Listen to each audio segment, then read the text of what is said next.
pwede tayong magpuri sa Panginoon. Awitin natin yung banal mo tahanan. Let's continue. Mawit po tayo. Pwede po yung kay Buti na lang po. Sige. Nag-load po.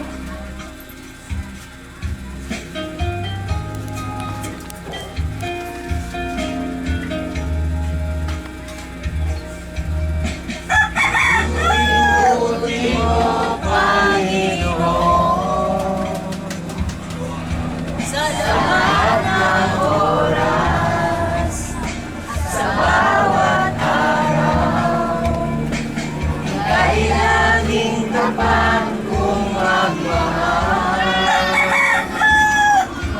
Ang iyong kaaway magpawalang hanggan. Kay buti-buti mo, sinasamba kita.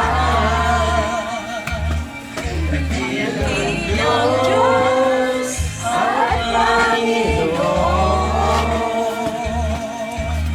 tunay nga ika'y walang katulad, tunay nga ika'y di nagbabago, mabuti ang Diyos na sa amin ay nagmamahal.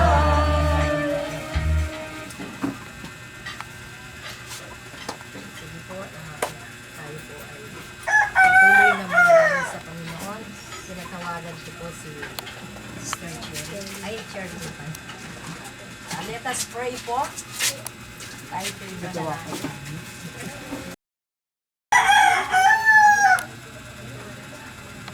Opo, yes. Salamat po dahil protection niyo po kami ginabayan. Hindi na po hinayaan na magkaroon ng mga kapamang mind and heart, Panginoon, upang Good morning po. Maraming salamat po kasi kapatid natin sa may visit po tayo. Nagpapasalamat po sa Anong time na talagang kinuha ko po lahat yung mga contact nila. Na, maya-maya kumukontak po ako sa kanila. Talagang nawawala na po ako ng pag-asa. May mga driver, may mga okasyon. Tapos may 1,000 pa po tayo, kaya pwede pa tayo sa December 3. Ngayon sa December 3, safe tayo para sa ating Sport Fest. Alas 7 ng umaga dun tayo sa gate. Ayan. Color blue daw ang t-shirt natin. Napakabuti ni Lord.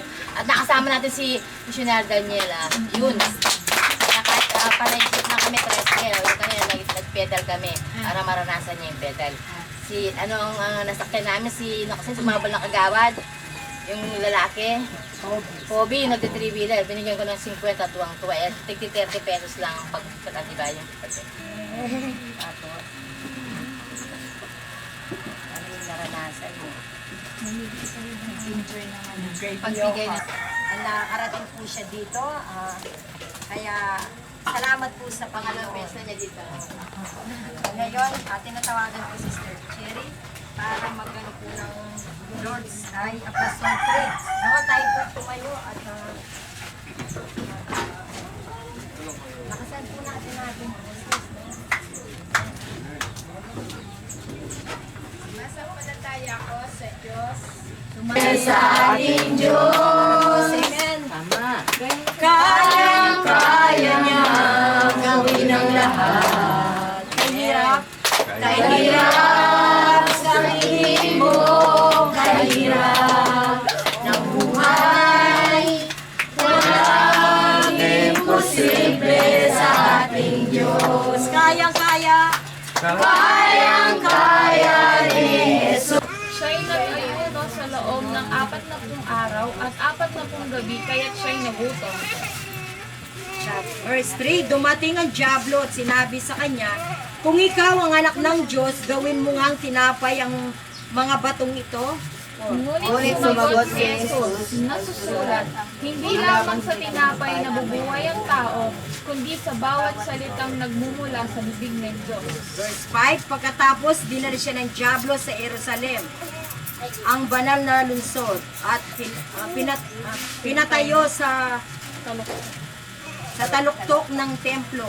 Sinabi nito sa kanya, ikaw ang anak ng Diyos, magpagihulog ka, sapagkat nasusulat, sa kanyang mga anghel, ikay itatagubilin, at sa kanilang mga kamay, ikay aalay.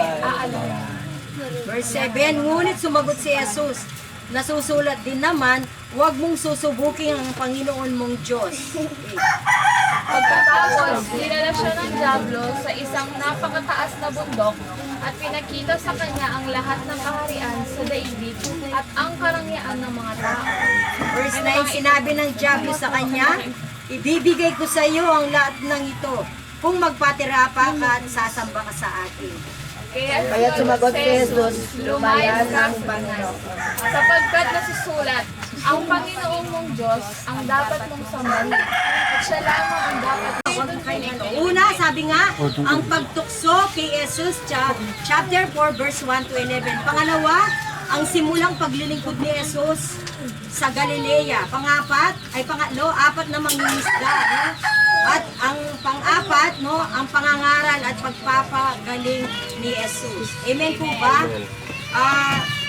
Dito po, sa unang pagtukso kay Jesus, di po ba? Alam niyo po ba, si Satanas talaga, no? Or si Satan, no? Talagang hindi lamang sa ating Panginoong Jesus ang tinukso niya, no? Kundi maging po tayo ngayon sa panahon, no? Lahat ng mga Kristiyano ay kayang-kayang tuksuin ni Satanas or Satan, no? Alam niyo po ba, dahil si Jesus Christ ay nagayuno po siya ng 4 na foot, no? 40 days pong nagayuno, no? At talagang inang-ina ang kanyang katawan, no? Pero ano pong ginawa ni Satanas, no? Sabi nga dito, dumating ang Diablo at sinabi sa kanya, kung ikaw ang anak ng Diyos, gawin mo nga tinapay ang batong ito, no? Sa palagay niyo po ba, no? Maging tayo, hindi naman po natin kayang gawin ng bato, no? Yung tinapay, no? Pero dahil, sabi nga dito, ang Panginoon, no? Igit niyang magagawa, no? Siya ay makapangyarihan. Sabi nga, ngunit sumagot si Jesus na susulat, hindi lamang sa tinapay na bubuhay ang tao, kundi sa bawat, no? Kita niyang mga magkapatid na si Santiago at Juan, na anak naman ni Zebedeo, no? Si Simon, Pedro at Andres, si Santiago at si Juan, no? Yung 4 na mangingisda, no? Para malaman ninyo, no? Tinawag din sila ni Jesus, no?